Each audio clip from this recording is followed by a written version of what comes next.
Last week, we talked about burnout as I crashed and burned I believe the analogy I made was like a 200,000 mile Hyundai. Yes. With every check engine light on. How do we avoid that and how do we recover from that? That takes a skill called resilience. Yes. And that seems, it's just the smile in I love seeing that smile on your face because you're like giddy. Mm-hmm. You are like a 9-year-old the day before Christmas. Mm-hmm. I'm just talking right now to build anticipation. Stay tuned. She's the CEO. He's the marketing and operations guy. If it's broken, you need the business fix. Do we need to banter, or do you just want to get right into the topic? We can banter. I mean, go ahead. I just feel like you're so amped up for this. I am. I mean, I know you've got your coffee over there. I do, and it's good. I'm excited. It's funny because you're amped up enough about this. I didn't need the caffeine. No, she did not need no sugar, no caffeine. No sugar, no caffeine. Chrissy is not on meth. Nope. She just is really amped up to talk about resiliency. Mm-hmm. Just even the look on your face. I know. It's exciting. You have this look of wonder of like a 9-year-old. Because it's fun. This is an important topic. I wholeheartedly agree. And I love it. The importance of this is amazing. I wholeheartedly agree with all that. That being said, we're just going to get into this. I wanted to really tone this back, mm-hmm. just to really hunker this down and just torture you, really. Yeah. Webster's Dictionary defines resilience as the ability to bounce back from adversity. Yeah. That's Webster's version. Oh, I like this. You have it as it's not bouncing back. It is bouncing forward. Yes. And anytime someone says cool, like bouncing, I think of the Kool-Aid Man bouncing through the wall. Mm-hmm. So that to me, oh yeah. Is that is what we're going to be rolling with on this. The personal development mindset side of this is all you. I'll cover some operational, like how to recover from those moments. But yeah, so this is your thing. This is your jam. It is. It is a skill, not a trait. I love how you put that because this is something that says it's something that can be learned. It absolutely is. Looking back 10, 12 years ago, you did not have quite the same resiliency you do today. No. There was more times crying on the office floor, I'm assuming. Yes. And that's not just big picture leadership. This is a skill that happens in your business and out of your business. Mm-hmm. Make a bad golf shot. You got to be resilient to come back to make the good golf shot. Yes. Do you golf? No, not anymore. Me neither. Mm-hmm. But I figured it seemed like it fits. It's a good analogy. So yeah, what are some of the core habits, mindset shifts that a business owner needs to really like cultivate in order to avoid burnout? Recent topic. Go back and listen to last episode. Shameless plug there. Yes. And how do you consistently face the inevitable challenges that come with business? Yeah. And the look on your face right now, I have to say one more thing. You are like a dog in the starting gate. Just shoot the gun off already. Yes. Let me out. Let me route. Go. I'm ready to go. So here's what I'll say first about resilience. Yes, it is a skill that you can build over time. Yes, it is a skill that we are constantly working on. I don't know that anybody ever truly masters it. It's one of those that you're continuing to get better at. It's a skill. It's a skill. Yep. It's a skill. But it is something that you can learn. And it's also something that you can teach your kids. You can teach your team members. You can teach other family members. You can teach people in the community. Resilience is something that is transferable to everything that you do and every person that you touch in the world. So that's something that I think when people just think, oh, well, resilience is just about bouncing back when you have a business setback. No, resilience is about being able to bounce back, period, from anything. So it is that when as I always like to say, when the fan needs a pressure washing. Yes. Your ability to get the fan clean quickly, efficiently, and without causing a whole lot of issues. Yes. It's about moving forward. We want a clean fan. We want a clean fan. So in talking about that, I will say that, resilience starts with purpose. It doesn't start with hustle. All right. So if your only fuel is hustle, you're going to run out fast. Talking about burnout last week. Purpose is really what keeps you steady. And, a lot of small business owners, we build momentum on grit alone, but grit without grounding is going to burn out. So when things fall apart, and they will, because it's part of the human experience. It's nature. Things fall apart. You have to know why you're still showing up. Why am I doing this? And so for me, resilience didn't come from working harder. It really came from getting painfully clear on what actually mattered. Oh, I like that. Yeah. And then I let what actually mattered, really lead the way for me. And resilient leaders aren't just high energy, they're anchored. So here's a question for you with that then.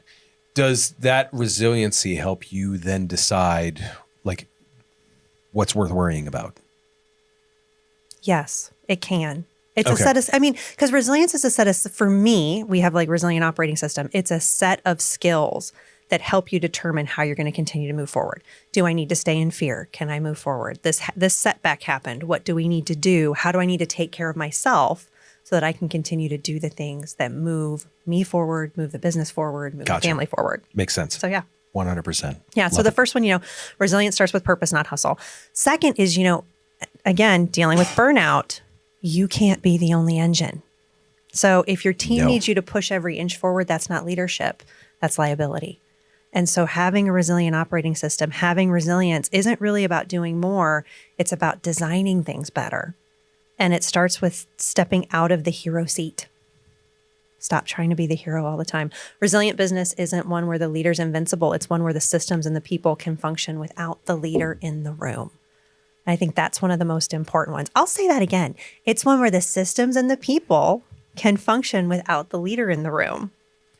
It's funny you say that. I was just talking with someone the other day. In fact, it was earlier today. Mm-hmm. Tammy Ole, who is the alumni coordinator for Cleveland area 10,000 small businesses. And our number one fan. Correct. Tammy's amazing. But she talked about how they had an emergency plan that they came up with that their business was able to run while they were in the hospital for almost a year. That's wonderful. Correct. Yeah. When I hear that, I'm like, oh, yeah, not there yet. No, I don't think I'm there either. But I've lived both sides of this, being the person that has to be there all the time and then being the person that is away, that isn't doing all the things all the time. And I can tell you, when your team knows the vision, has the tools, and feels trusted to lead, that's when the growth of your business really happens. Sure. 100%. Yeah.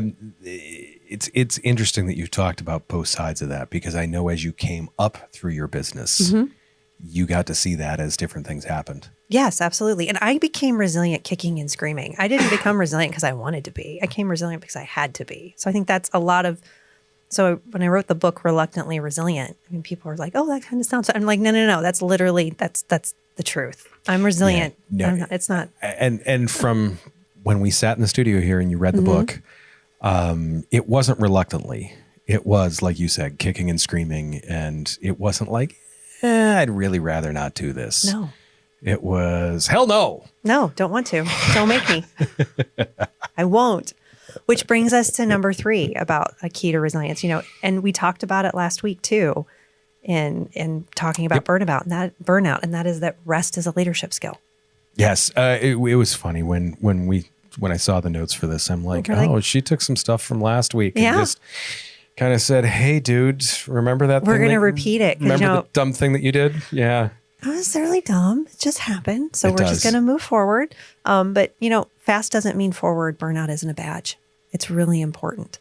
So one of the hardest lessons that I had to learn, especially when I was in seasons of crisis, and we talk about this, in 2013, I had 2 tsunamis within 30 days of each other, a personal tsunami and a professional tsunami. I lost my first husband to suicide. And 30 days later, our business went through a major change with the Affordable Care Act. And so, hardest lesson, especially in season of crisis, is to kind of know how to slow down. And sometimes you will know that you need to slow down. And then there are other times where life is just going to slow you down. And so when we slow down, we don't want to collapse. We want to make sure that we're realigning. So taking that rest is really a strategic pause.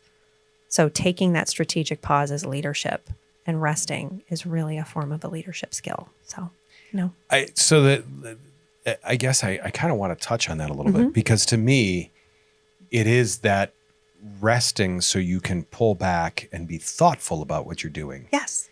Instead of the reacting in the emotional mess of it is what it is. Yeah, because if you don't build time to think, process, and reflect, you're just reacting. And when you're reacting, you're not leading. And in the long run, you're teaching your team that chaos is the standard that you're always going to bear.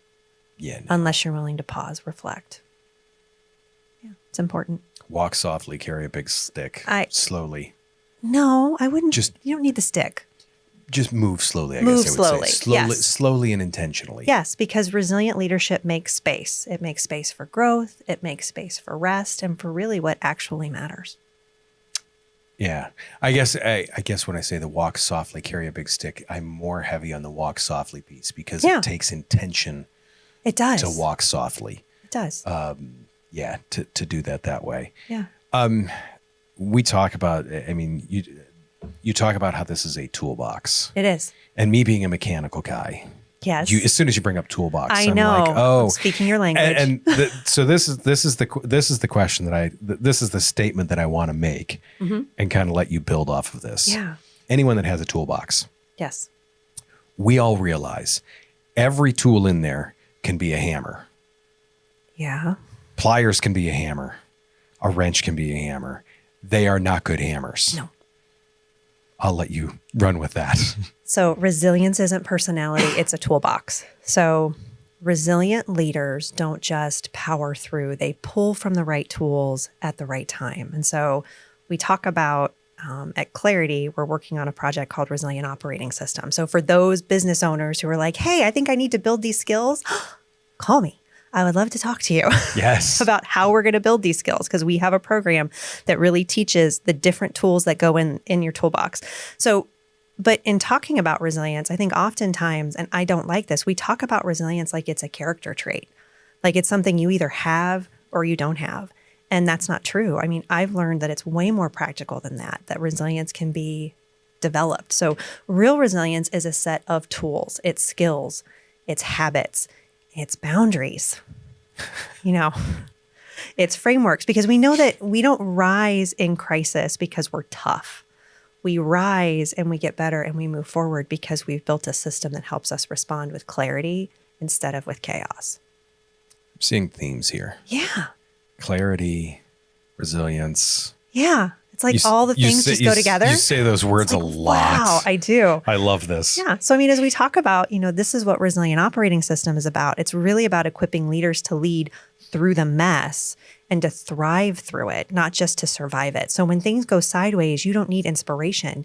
You really need a playbook and a toolbox to help you get through to the next thing. Some of those toolbox examples, growth mindset, interpersonal effectiveness skills, so learning how to get your needs met, communicate effectively, clear purpose. There's always self-care techniques, learning how to have those boundaries, how to give feedback, how to embrace progress over perfection, forgiveness as a business owner, I think especially of yourself, because we can be hypercritical, practicing gratitude. Some of these are really simple, or they're simple to say, they're hard to put in practice, but there's a million different skills that you can put in your resilience toolbox. We talk about probably 16 big ones in Resilient Operating System, 3 primary, but it's something that you can continue to add in over time. Like I learned a new tool this week and I'm like, oh, I think that's going to go into our Resilient Operating System toolbox. It just makes sense.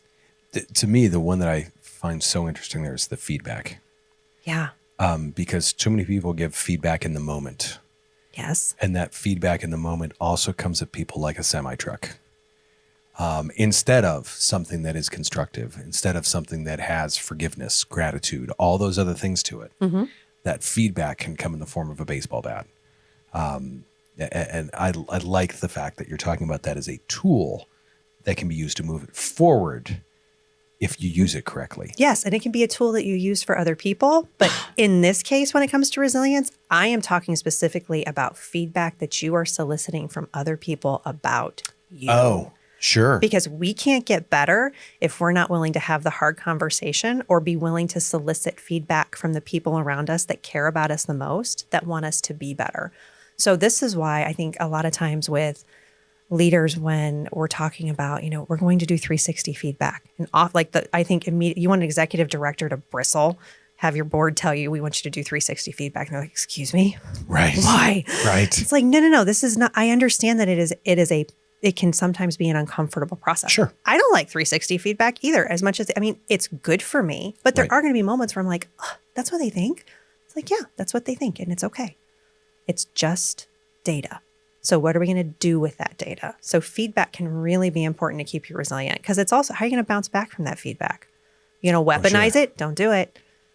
No, it's that feedback. And that's how we get better. Mm-hmm. That truly is how we get better. Yeah. 100%. So you want to talk about operations? I always want to talk about operations. All right. So I talked about personal resilience, but I have a feeling you've got some things in place to talk about, like company resilience, because I feel like that tends to be more your bailiwick. It is. All right. And it's funny because when I was out for the week, mm-hmm. there were pieces of my business that I am heavily involved in still that I just haven't been pulled out of. Yeah. Those came to a screeching halt. Yes. The parts that my employees and others take care of hummed right along, they're like, great, he's out of our way. To me, it's funny with that. The biggest one is cross-training and documentation that I always tell people. No single employee should be, if you have 3 employees, it's tough. But as you grow, no single employee should be the sole key to the greatest treasure in all the land. Yeah. Just can't be that way. No. Make sure people know what other people do, and make sure that they know how it's done, and it needs to be documented. Yes. I was on a podcast the other day about company culture and like how to do some of these things. And we talked about those standard operating procedures, because I'm like, look, if you don't have it written out how something's supposed to get done, when something goes wrong, you can't look back and say, where did we go wrong? You just have to say, in one of these 30 steps, something went wrong. Mm-hmm. We don't know what step because we have no numbers and we have no process. No, don't leave people guessing. Correct. This also prevents the bus factor. Do you know what I mean by the bus factor? Oh, I love the bus factor. Right. We talk about this all the time. If I'm walking down the street and a bus mows me down, guess what? I'm going to reference the movie Speed here. Maybe I'm on that bus. Yeah. You never know what's going to happen. No. So make sure that your bus is covered, just because you never know. The other piece to that is it makes it so much easier for everyone then. It does. Because what happens when someone wants to go on vacation? It's super simple. Yeah. It's super easy. And that vacation's an opportunity there too. The other thing is I always say some buffer and contingency funds. Mm-hmm. Always have something.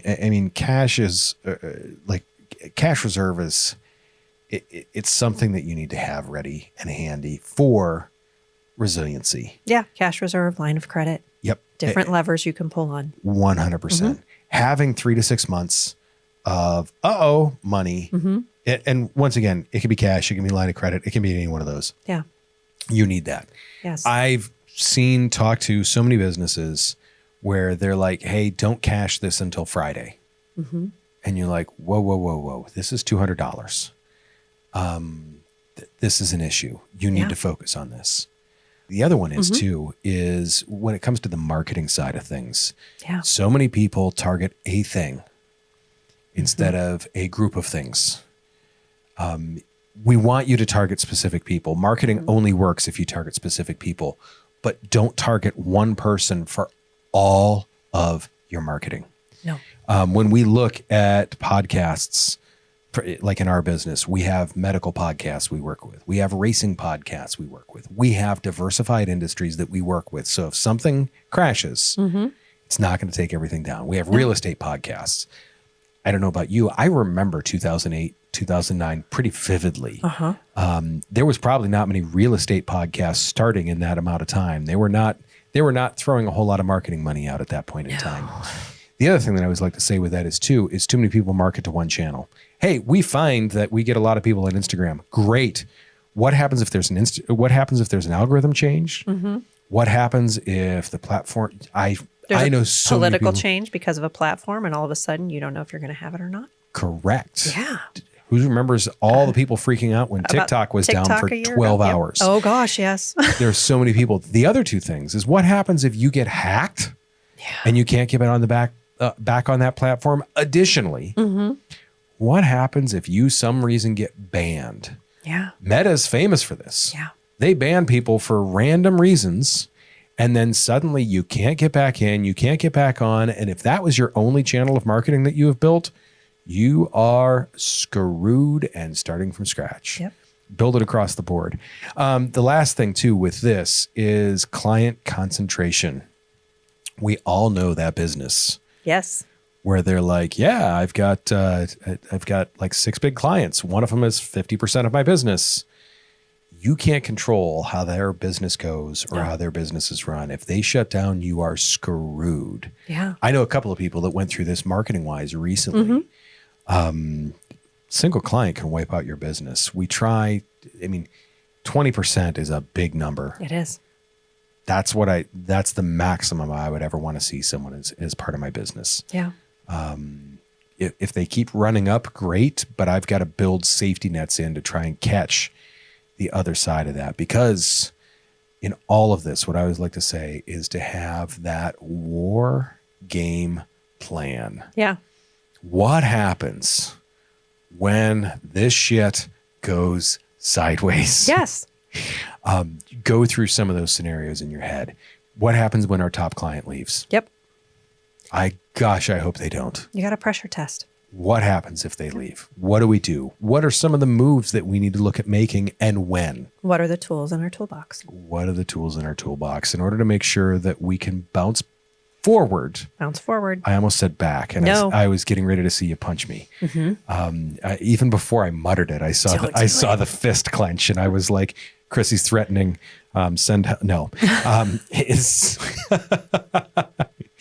To me, I always say you need to test those things just to make sure that there's those backups. Yeah. Make sure you're ready for it. The only other thing to that is I will quote Mike Tyson in this. Yes. I like this quote. Everyone's got a plan until you get punched in the face. Everyone steps in the ring with a plan until you get punched in the face the first time. All goes out the window. If you have no plan, though, you're really starting on the back foot. Yeah. If you at least have some ideas of you think it's going to be a right hook and it may be a left uppercut. Yeah.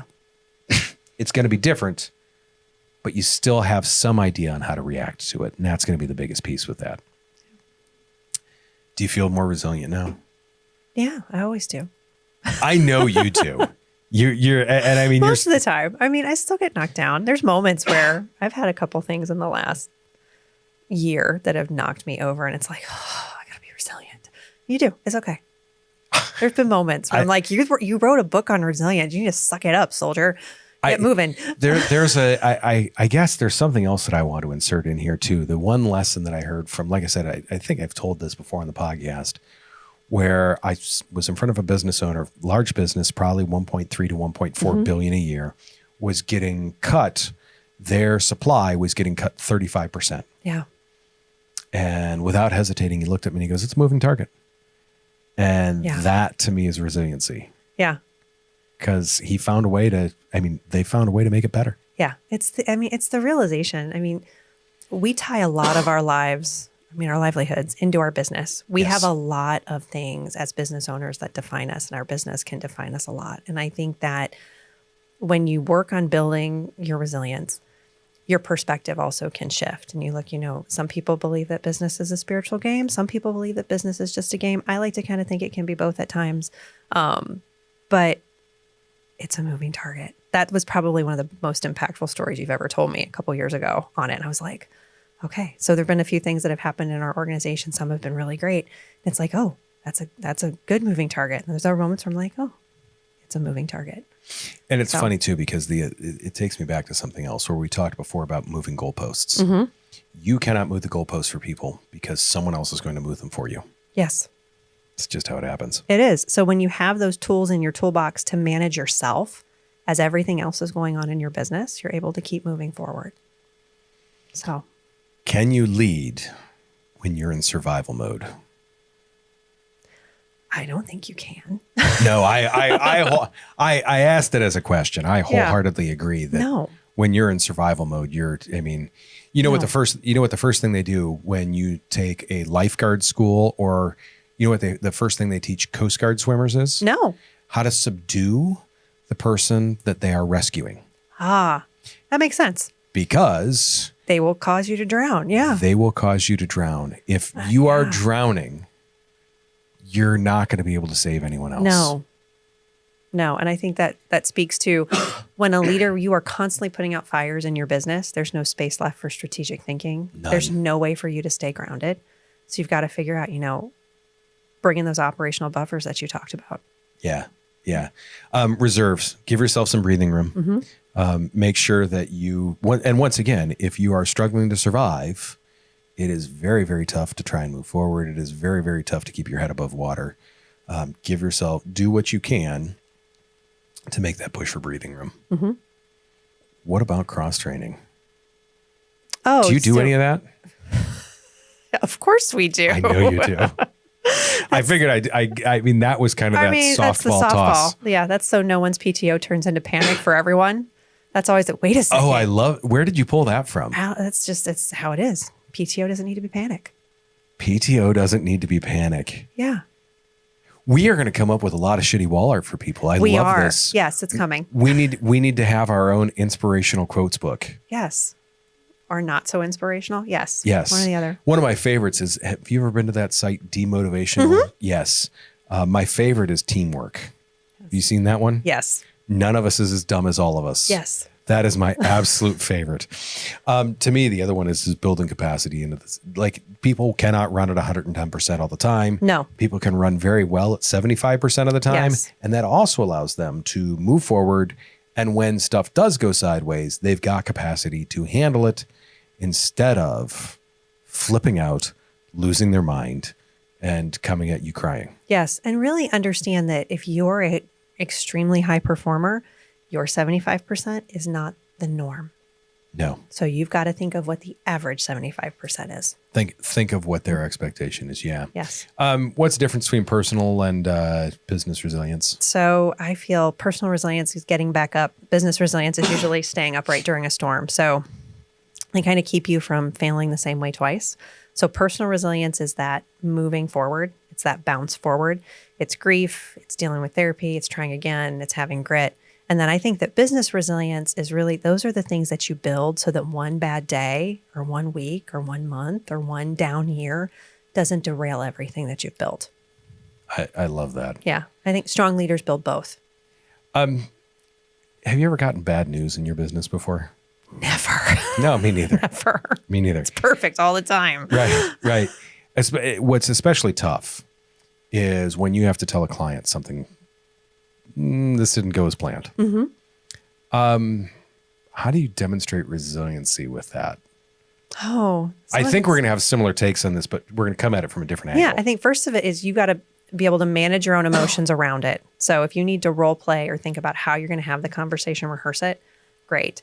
But I think part of it is just being direct in your communication. Hey, this happened. We want to make sure that you know it. Here's what we're doing to fix it. Or we're really sorry that it happened. Here's what we're doing to fix it. If we can't fix it, then we're going to say, this is how we're going to make it right. But it's really about creating a cadence of communication. And when that happens, you are in front of your team. If something happened with your team did it, doesn't matter. You are handling that conversation.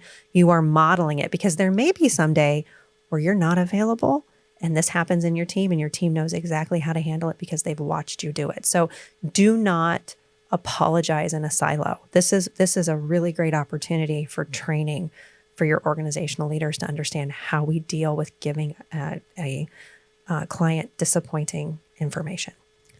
It's funny. I am very much the simpler the better. Mm-hmm. This is exactly what's wrong.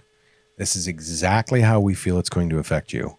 And this is exactly what we're doing. Yeah.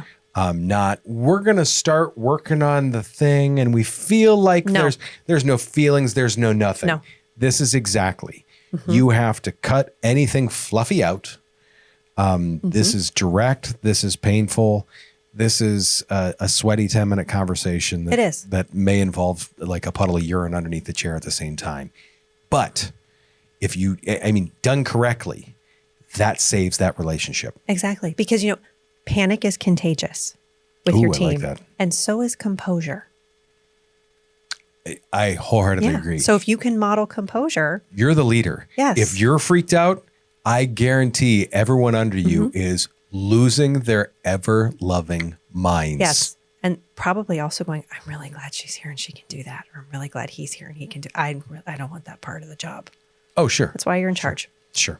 Yeah. Don't spin, don't sugarcoat. No, that's I love that composure piece though, because there's so many people when you see a boss, a manager, a business owner lose their mind, you just realize that you are watching it implode. Yes. In one way or another, Yes. something is just absolutely imploding. And the amount of damage that's going to be done from that is huge. Yeah. And I will tell you, Josh, in our business in the last 30 days, because again, we live in one of our industries is a political football in the insurance industry. We have had carriers that have given us 12 hours notice and said, we're no longer going to pay you for the work that you're doing. How I respond is key in that situation. Because it's like, I've got employees now, they're like, we're not going to get paid for what? And I'm like, we're not going to get paid for this. They've changed our commission schedule. We're not going to get paid for the work that we've been doing. We have another one that has modified their commission structure and said, look, you're going to take a 20% pay cut next year. You're going to do exactly the same amount of work, but you're going to take a 20% pay cut and there's nothing that you can do about it. So, thanks. Can you please write our business anymore? No, don't think so. But how I respond, having the resilient operating system, having the skills that are like, okay, this is what I can control. This is what I can't control. This is an attempt in learning. We're going to learn through this. What can we learn from this situation? How much more do we need to diversify? This is why we have new products coming out. This is why we have fractional HR. This is why our business is not dependent on any one client or any one carrier. It's really about modeling those systems and showing when things are hard, we can still be resilient and work through it. Doesn't mean I'm going to smile through the whole thing because I really want to punch somebody right now, but that's okay. We'll move on. We'll figure it out. Keep moving. This is why you're so excited to talk about. That's why I'm so excited about resilience because you're trying. This is a review for you to put this into practice. It is. I think it's something that there are so many things going on in the world. So many things. Whether you are concerned about what AI is going to do in the workforce, you're concerned about what the political landscape is, whether you like it or you don't like it. If you got derailed and weren't able to fly in the last couple of months because things got chaotic. Being able to build these skills is paramount to being able to just move forward and thrive as a human because disruption happens no matter what. Yep. So why not just thrive through it? Totally agree. Build the skill set. Totally agree. Should we wrap a lot of this? Yeah. I think it's a good spot to do that. Yeah. My big thing is going to be build that buffer. Yep. In fact, I just want to say build the buffer and then document 3 key processes. Okay. 3, because that is an operational buffer for you too. Yeah. So build the financial buffer and then build that so that way if something goes sideways, you've got a few days of your process still running smoothly to iron things out. Yeah. What would be a couple of your top suggestions and key takeaways besides like read the book and do the resilient operating system? Yeah, do the resilient operating system. Come do the course with me. I would say inventory your skills. If your skills are lacking, really kind of think about what you need to do and maybe build and add. I will say that consistency in modeling these skills builds clarity. Flexibility builds resilience. So, resilience is adaptability under pressure, and your team shouldn't be surprised by change. They should be ready for it because you're modeling how to respond under that pressure and when things happen and when things change. So, when we got the notice about what was happening with those carriers, they're like, this is what we got. And I'm like, okay, well, we're going to continue to work on what we need to work on to take care of the customers that we're going to not get paid for. But now we're going to move forward and we're going to do something else that can continue to generate revenue. It's like, okay, let's do that. They're not our only clients. Let's keep going. So put on your raincoats. And I would say too, it's building your own resilient operating system and then modeling the behavior you want to see in your organization. You are the front of the ship. So you got to model what you want to see. If you want to see chaos, model chaos. But, and this will be my opportunity for the radio voice. If you want to be cool, calm, and collected. Yes. How is it? Was that good? That was good. Was that good? It's perfect. Just all NPR for people. Just cool, calm, and collected. What's a daily habit you use to reset your mental resilience? I joke that, we're sitting here in a padded room. Yeah. We are. What do you use to kind of stay resilient mentally? So it is a question that I ask anytime any situation is going on. And that is, what can I learn from this? When things are going well, what can I learn from this? When things are going not so well, what can I learn from this? We talked about it in a lot of other episodes. It's the reframe of, I am awful, I can't handle this, I'm not doing well, fixed mindset, to what can I learn from this and just grow. It's a growth mindset, learning. So for you, I lost my question. Oh, I got it. What's the fastest way for a leader to destroy organizational resilience? I am actually working with a client right now that I am watching this happen with. Oh no. They have a culture of blame. It's, I didn't do it. It's not my fault, whatever. If you cannot fix anything ever, if people are afraid to admit there's a problem. No. If you admit there's a problem, you can fix it. You can get on with your life. That to me is that bouncing forward. Yeah. Because we've now fixed this. Yes. And we probably won't do this again. Hope not. No, but it's to me, because I see it all the time. People will bring a problem up. Not their fault. They get in trouble for it. Yeah. And I'm like, this isn't you. I just watched it with a facilities manager who got yelled at about a problem that happened in a food service area. And I'm like, that you manage the structure. Yeah.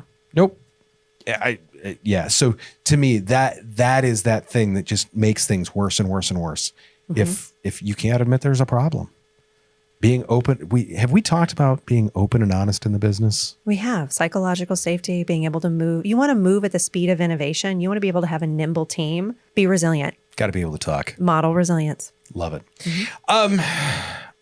To everyone that, like, if you want to take care of the ups and downs, does business ownership have ups and downs? Just a few. Have you experienced those? Just a couple. This wild vacillation of... Called open enrollment, yeah. Right. Not only that, but just the wild vacillation of 1 minute, like, oh, this is amazing. Mm-hmm. And 20 minutes later, you're locked in your office crying on the floor. Uh-huh. If you're looking to, like, is the Resilient Operating System out yet, or are we getting close? It's out. ResilientOperatingSystem.com. That is, yes, okay. We've launched. Go there. Go to businessfixpodcast.com. Make sure you follow us on all the social medias, all of the social medias, because we talked about the marketing piece of that. Mm-hmm. Review a subscription. Tell us what you want us to talk about. We would love for you to put that in, like, one of the podcast platforms. Let us know. Would love to hear about it. Chrissy and I enjoy doing the research and everything like that behind this, and we have some fun in the studio talking about it too. We know, in fact, we just talked earlier about someone that has just this stream of ideas. Yes. That we absolutely love. Adore. But sometimes you got to wonder, is your business broken? If you're not making money, or are you just bored and trying to throw stuff at the wall to see what happens? Mm-hmm. So, broken or bored? That is what we're going to talk about next week. Do me a favor, take care of yourself. If you can, take care of someone else too. We will see you very, very soon.